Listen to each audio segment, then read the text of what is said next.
श्री शिवाय नमस्तु।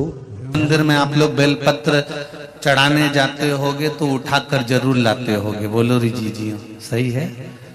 अब शिव मंदिर में निर्माल्य भी नहीं बचता कि पंडित जी को बाद में उठाकर ठंडा करने जाना पड़े या वहां के भक्तों को ठंडा करने जाना पड़े।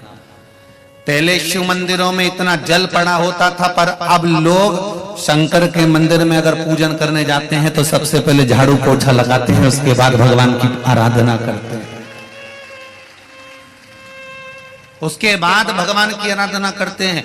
क्योंकि लोग कई पंडितों ने तो हमारे को पत्र लिखकर भेजे हैं, गुरुदेव ब्राह्मणों ने, कि आप ऐसा बोल दो मंच से कि शंकर भगवान के ऊपर कम से कम एक बेलपत्र तो छोड़ दिया करो।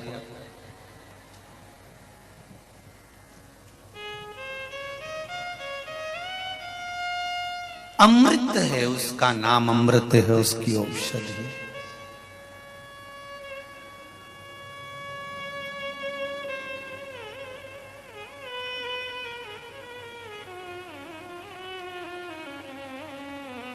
रुद्राक्ष भले आपको नहीं मिला हो, जिनको मिला उनको मिल गया, नहीं मिला हो, पर कभी तो जब योग लगेगा तब बांटेंगे, पर आपको प्राप्त होगा उस रुद्राक्ष का, उस बेलपत्र का।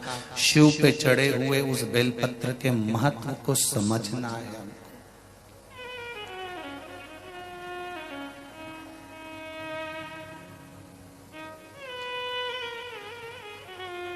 हमें शंकर की उस अनुभूति को समझना है, शिव के उस आशीर्वाद को।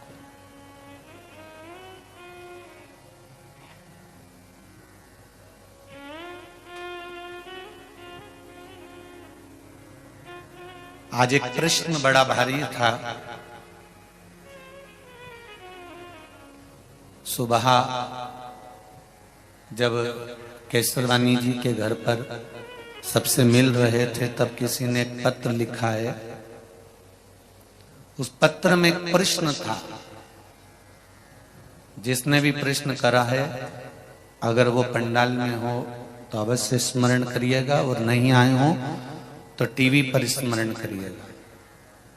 उस प्रश्न को तो हम यहाँ लेकर नहीं आए, वहां के सारे पर्चे वहीं रह गए। उसमें एक प्रश्न था,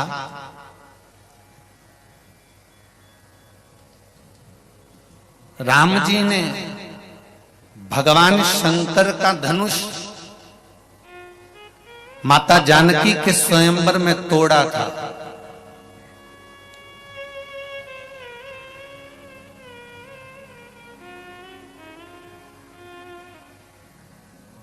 तो शंकर भगवान को क्रोध क्यों नहीं आया? जय हो मेरे सागर वालों, बहुत सुंदर प्रश्न करा है। प्रश्न अच्छा है, उसमें कोई गलत नहीं है।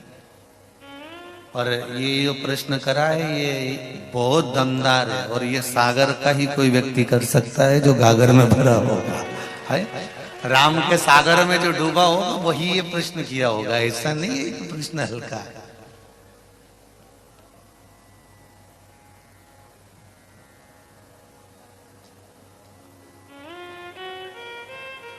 अगर स्वयंवर में भगवान राम पहुंचे हैं और शंकर भगवान का, पिनाक शंकर भगवान का वो धनुष जो जनक जी महाराज के यहां पर था, और वो धनुष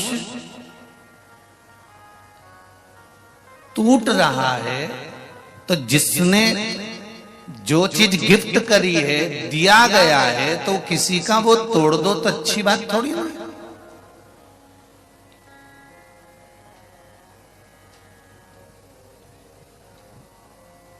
मेरी जीजियों और मेरे भाई, एक बात ध्यान रखना, इंगेजमेंट की जो अंगूठी होती है, सगाई की जो अंगूठी होती है ना, सारी अंगूठियां टूट जाए पर वो अंगूठी मत तोड़ना, और सारी उतर जाए पर वो मत उतारना।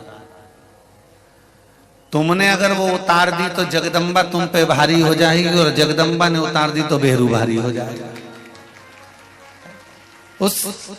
क्योंकि गिफ्ट में दिया गया है। वो एक स्नेहवश दिया गया है, वो एक प्रेमवश दिया गया है।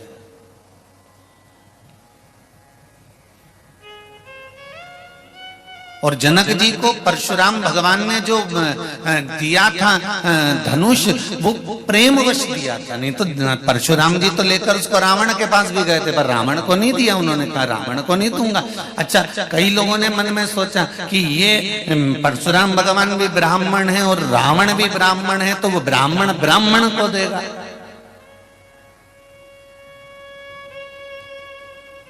जाति भेद करने वाले जो होते हैं ना, जिन्होंने सनातन धर्म को जिसको तोड़ना है, सनातन धर्म के जिसको टुकड़े करना है, वो जाति का भेद करना सिखा देता है कि ये ब्राह्मण है, ये क्षत्रिय है, ये वैश्य है, ये शूद्र है। तो ब्राह्मण के लिए करेगा, क्षत्रिय के लिए करेगा, वैश्य के लिए करेगा, शूद्र के लिए करेगा।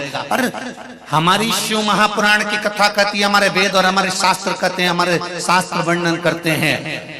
पहले दिन कथा में कहा था ब्राह्मण, क्षत्रिय, वैश्य और शूद्र, ये चार चौकी के चार पाए हैं, जिन पाए के ऊपर हमारे वेद और पुराण रखे हुए हैं। ये चार वर्ण नहीं, ये भगवान के चार पुष्प हैं जो भगवान अपने पास में रखते हैं।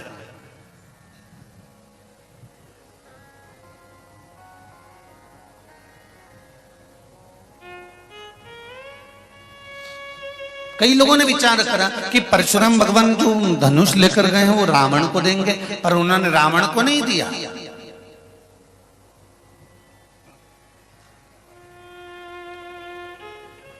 उन्होंने वो धनुष ले जाकर दिया है जनक जी,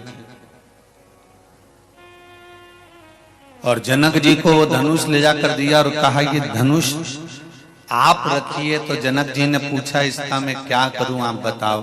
कुछ नहीं, आपके पास में रखो, ये धरोहर में रखो, इसको संभाल के रखो, ये आपके लिए है। जब जरूरत पड़े आपको तब इस